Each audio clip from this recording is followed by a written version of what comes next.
this week's drive, we watch as the China is smashed, measure up the second generation, catch a falling star, and leap into the winner's circle. All this and more in this week's Drive.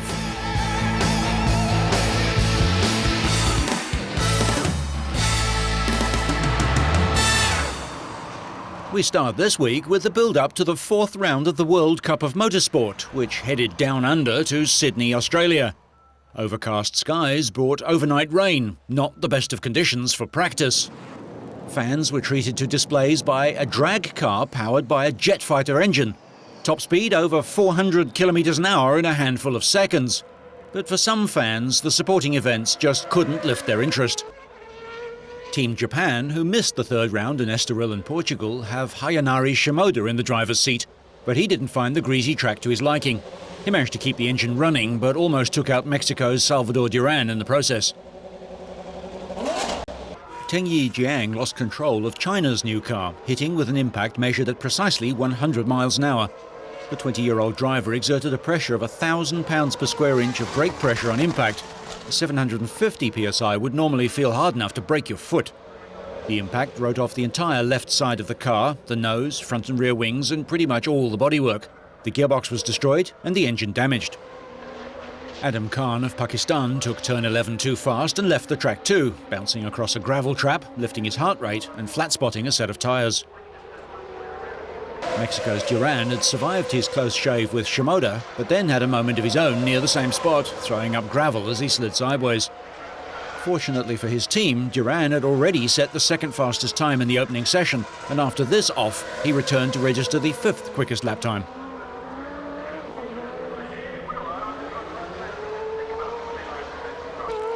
The team to beat, however, is France. With 4 victories from 6 races, and that with 2 different drivers, the French are proving that good motorsport is a good team sport.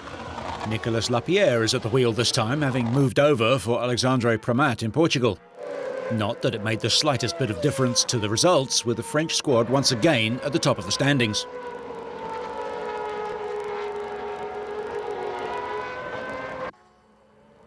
Almost half a second in arrears was Portugal's Alvaro Parente, who qualified second. A1 Grand Prix qualifying is made up of 4 15-minute sessions split by 10-minute breaks, with teams allowed out at any point in each period. The aggregate of the best 2 flying laps set by each team determines grid positions for the first and shorter of the 2 championship races. Third fastest was Neil Yanni for Team Switzerland. Neil captured 2 second places at Estoril, but it was thought that he might be a little off the pace. He spent 2 days in bed suffering from the flu, but the young Swiss driver showed his determination, setting the 4th and 3rd quickest times in the morning and afternoon, a tenth of a second behind the Portuguese car.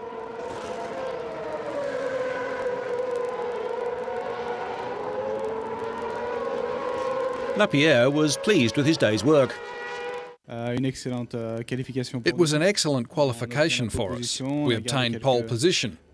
We kept some tyres fresh for tomorrow, so everything's looking really good. The team did some great work on a circuit which is difficult to tame, because it's quite bumpy, and I think we have a car which reacts well.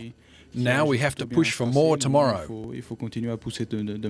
Team Brazil are proving to be extremely quick everywhere the Grand Prix of Nations Series goes.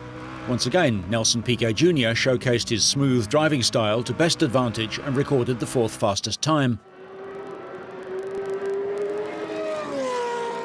British driver Robbie Kerr was 5th, and down in 21st, Basil Shaban of Lebanon. We lost about 0.2 of a second during the last lap of qualifying, which resulted in taking 21st position. That's our best so far. We would have liked to have got a better position that might have helped us to score some points, because this is our aim, and we'll try to get some points tomorrow. We saw what happened in Portugal, where we came 23rd in the first race and 11th in the second one. We hope to be lucky tomorrow, avoid accidents, and achieve better results in the 2 races. Going into round 4, France led with 50 points. Lebanese fans were keen to boost the only Arab team, On race day, there was to be no shortage of public interest in motorsport's newest arrival. The A1 Grand Prix Series features identical cars, Lola chassis powered by 550 horsepower Zetec V8s, all running on Cooper tyres. It doesn't, however, feature identical drivers, and Frenchman Lapierre would appear to be head and shoulders above the rest. He grabbed an early lead in the opening 30-minute sprint race as various national prides tasted Australian dust. Mexico and Germany got closer together than was sensible and tangled on the fourth lap, bending suspension components. Pretty soon, Adrian Sutil and Salvador Duran were exchanging names and addresses.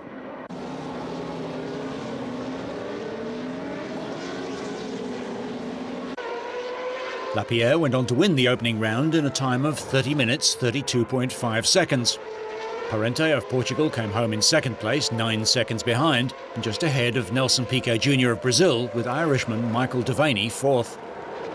So another win, meaning another trophy and another pole position start in the main race for Lapierre.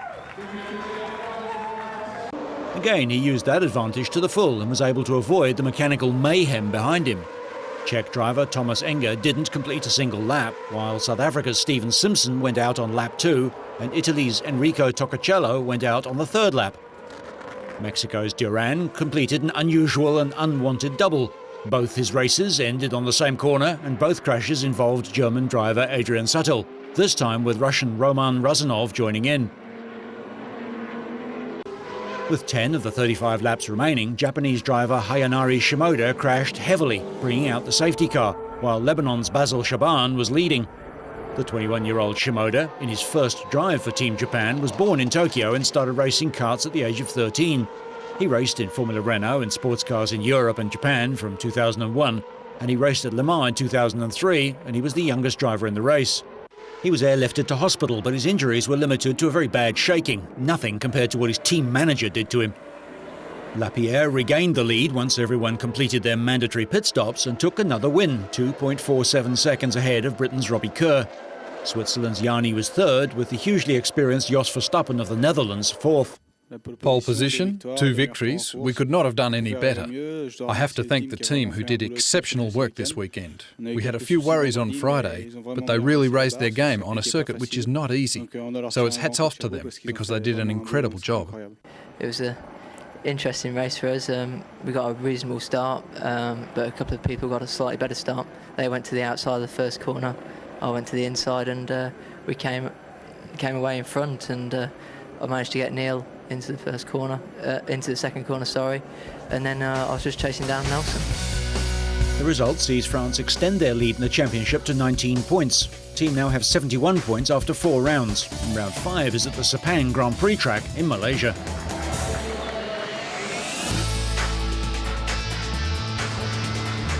The Williams Formula One team last won the Constructors' title in 1997, when Canadian Jacques Villeneuve also claimed the driver's crown. The team failed to win a race in 2005 and face a difficult 2006 as they will be without their engine partner of the last 6 years, BMW. The German company has bought Sauber and will race under its own name next season. As well as switching to Cosworth engines, Williams are also moving to Bridgestone tyres. Following Jenson Button's decision to buy himself out of his contract and stay with BAR, Williams were looking for a driver to partner Australian Mark Webber. They decided to go for German Nico Rosberg, the recently crowned GP2 champion and the son of former Formula One world champion Keke Rosberg. I'm really feeling fantastic at the moment now that this agreement has been announced, because it's really been a great season for me in GP2, winning the championship and all, and this has just been a great end to the season now to have this deal for next year to start in Formula One, and I'm just really, really pleased. We have a vacancy for 2006. We looked around, paid particular attention to the GP2 series where there's some very strong racing going on.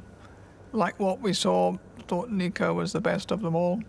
His race results supported that thinking, and we offered him the drive. Williams is a natural place for Rosberg to make his Formula One debut. His father won the world title in a Cosworth-engined Williams in 1982. 20-year-old Nico is already a test driver for Williams. In fact, he first drove a Formula One Williams at the age of 17 in a one-off test in 2002, making him the youngest driver in history ever to pilot a Formula One car. How much is it now? You're shrinking, so it's 69. Long term, I definitely want to be Formula 1 world champion, but that's quite a way away, I think. So short term, I just want to have a great first season. I'm going to work very hard and just do the best everywhere I can. And I hope to have some really good results, and then we'll see what comes next. Nico's work starts at the end of November with test runs of the team's new V8 engine in Barcelona. Williams has twice before taken sons of Formula 1 greats to world titles. Damon Hill, champion in '96, is the son of Graham Hill, champion in '62 and '68, who died in a plane crash in 1975. Jacques Villeneuve, champion in 1997, is the son of Gilles Villeneuve, who was killed in 1982 in practice for the Belgian Grand Prix. Will Nico Rosberg be the third? The difference is that Rosberg Sr. is still very much alive. Okay, right.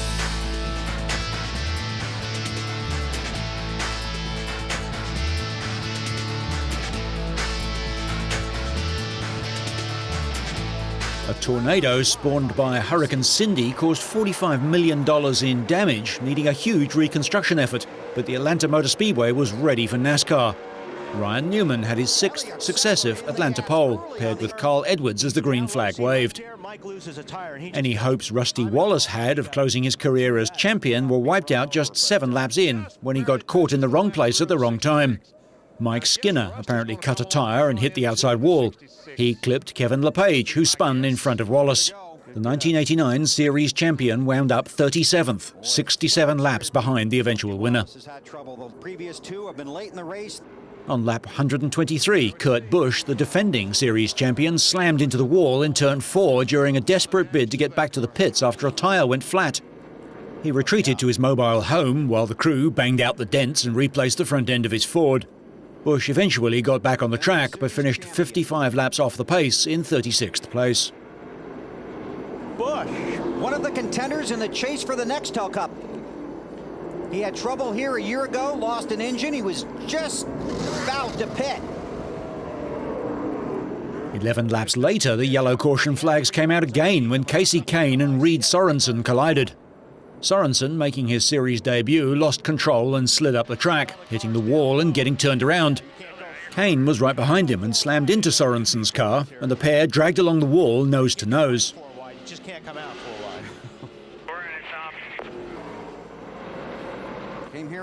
Carl Edwards led 8 times for 115 laps of the 500-mile race, including the final 36 to win the event. Edwards, in his first full season, lost a lead of more than 6 seconds when the last of 9 caution flags waved for debris. But he was able to regain control and pulled away for his 3rd victory of the season, beating 4-time champion Jeff Gordon by 2.7 seconds.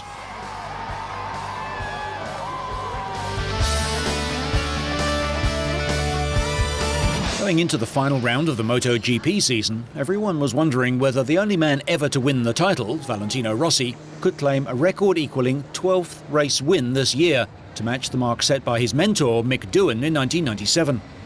However, the popular Italian, who's been on the podium in 15 of this season's 16 races, faces serious opposition from Marco Melandri and Nicky Hayden, who are fighting for the runner-up position in the championship.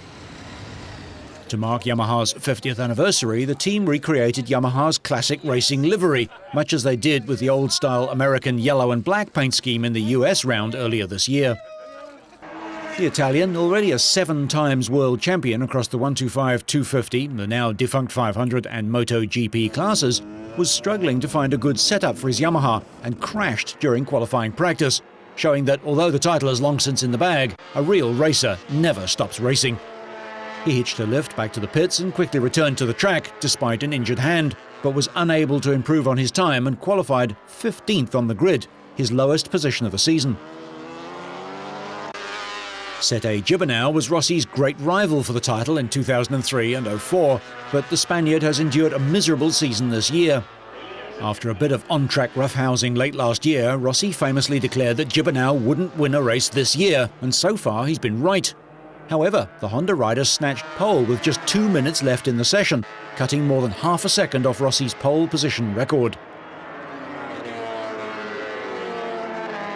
Significantly, Gibernau's Italian Honda teammate Marco Melandri, second in the championship, was second fastest, showing that despite Rossi's woes, his arch-rivals had their machines well dialed in to the Spanish track.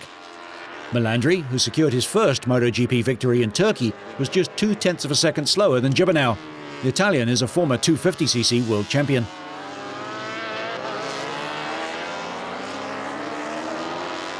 American Nicky Hayden, duelling with Melandri for the runners-up spot in the championship, completed the front row of the grid with a time just over 0.1 of a second slower than Melandri's.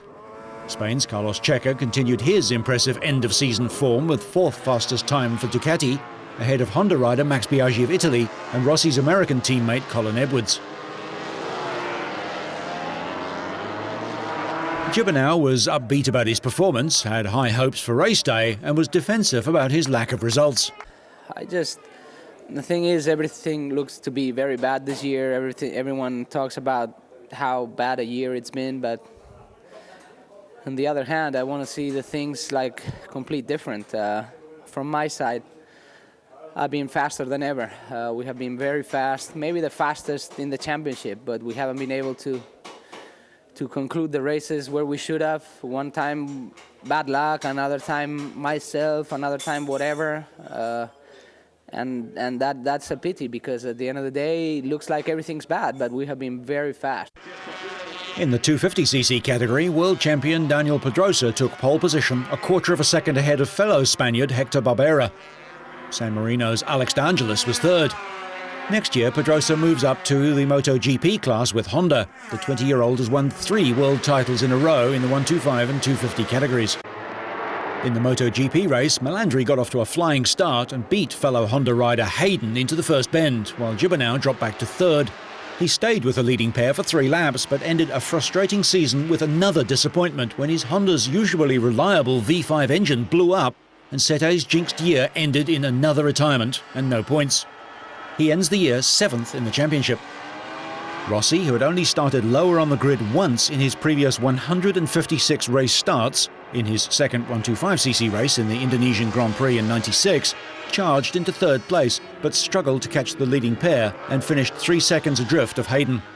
The American made a bid for victory on the final corner, but Melandri closed the door and held on to win his second race in a row.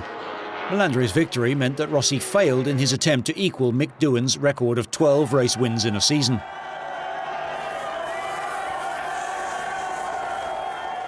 About halfway to the race, I tried to slow down a little bit and take rest, and I thought also to make him leading, but I understand it was so difficult to pass him back, so I continued to keep my rhythm, and last 5-6 laps I tried to push as more as I can go, but the bike was working so good, so I have to thanks to my team, to Honda.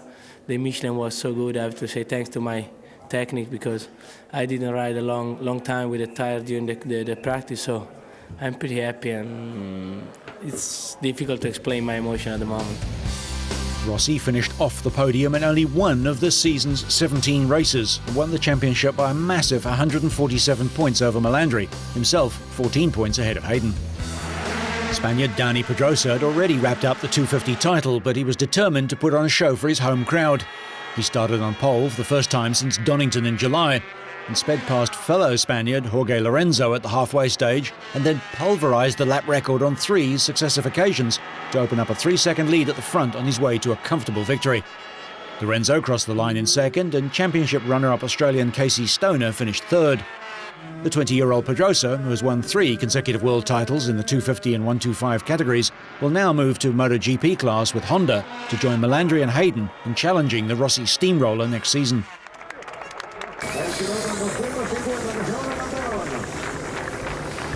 Pedrosa won 8 races in defence of his title this year, 1 more than last year, and he now moves to the Premier class.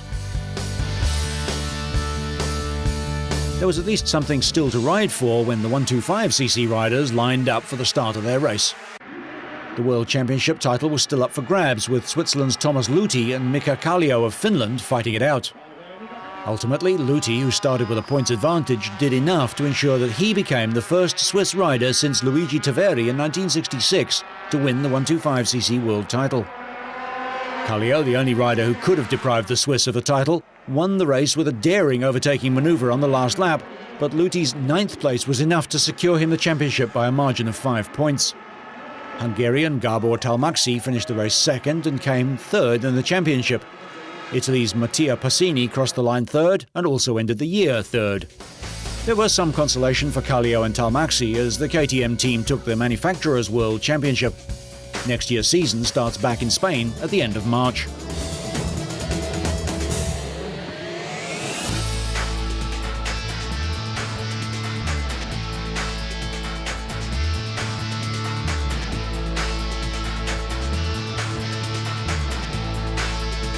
The Mazda Sasso concept car is a look into the future to where Mazda might be heading with its small cars. Sasso, says Mazda, is a Japanese term used because it means having a positive state of mind, of looking to the future with optimism. The sporty Sasso concept hints at Mazda's plans for its next generation small car to replace the slow-selling and pedestrian Mazda 2. A three-door hatchback designed at Mazda's European Centre near Frankfurt, it was conceived with young, first-time buyers in mind.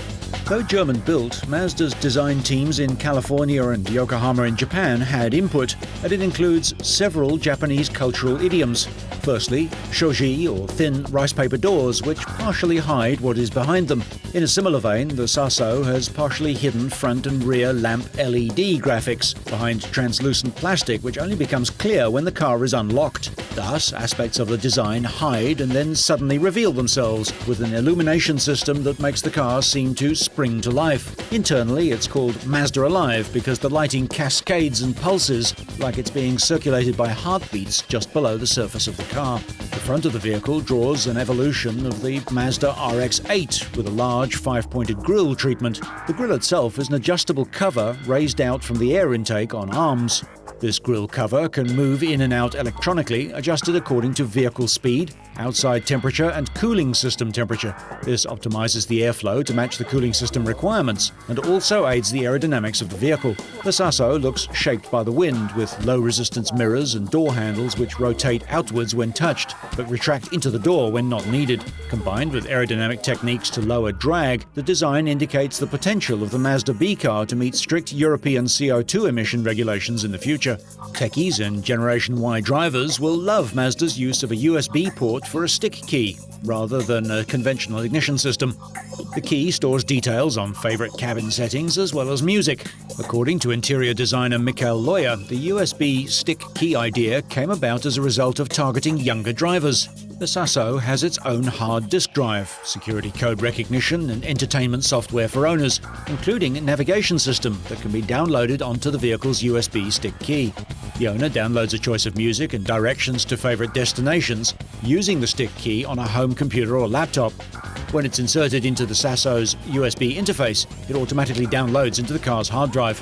In addition, the rear area of the cabin is designed to accommodate just one person, but the seat can be expanded by a compressed air system to take another. The two front bucket seats, in a lighter coloured fabric than the floor to create a floating effect, fold electrically for easy rear access, and the rear seats can be folded flat in the floor to create a load space of over 1,300 litres. Though just a show car at the moment, the Sasso has been conceived around the idea of a small but powerful petrol or diesel engine. A new 3-cylinder direct injection turbocharged 1-litre petrol unit, currently on the drawing board, features an idling stop feature that automatically shuts the engine down to prevent wasting fuel when the car is stopped and the motor's idling.